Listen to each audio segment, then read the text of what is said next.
Shivaji's administration.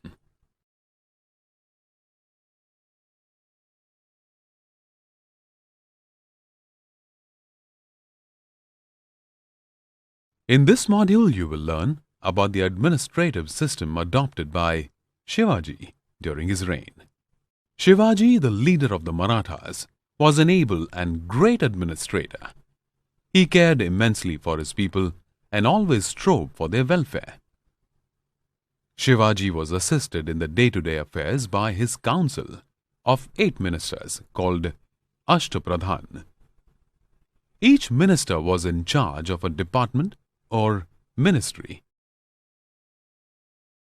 The territory over which Shivaji ruled was known as Swarajya. Shivaji divided this territory into several provinces. These provinces were further divided into paraganas and villages.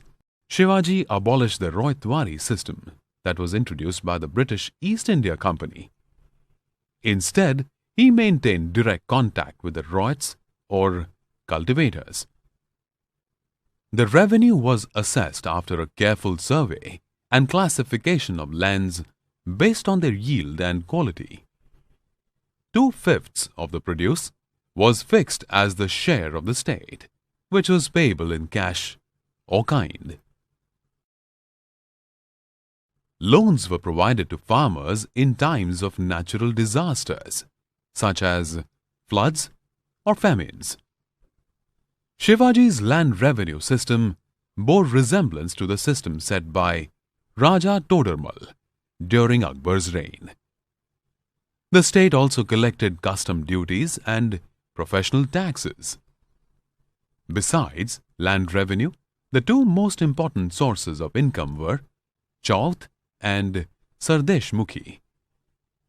Chauth was 1/4 of the standard revenue assessment of the place.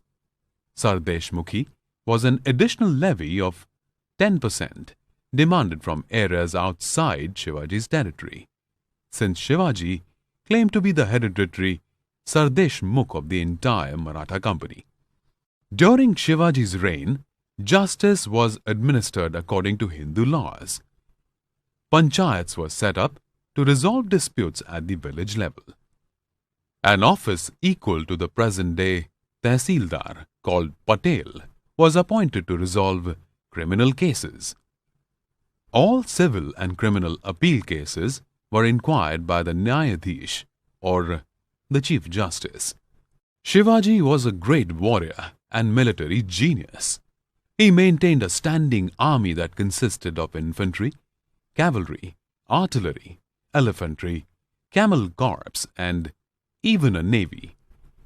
The cavalry was the most important force.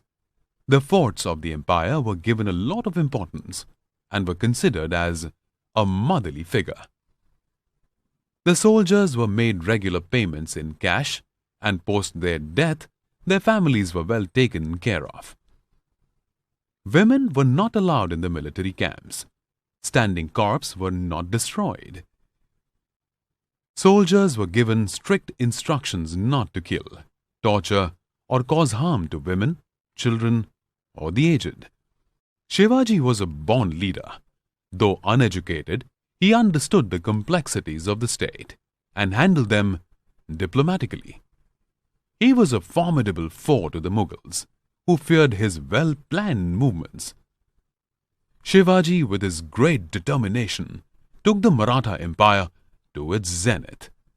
Let us now recap all the important points that we have covered in this module on Shivaji's administration.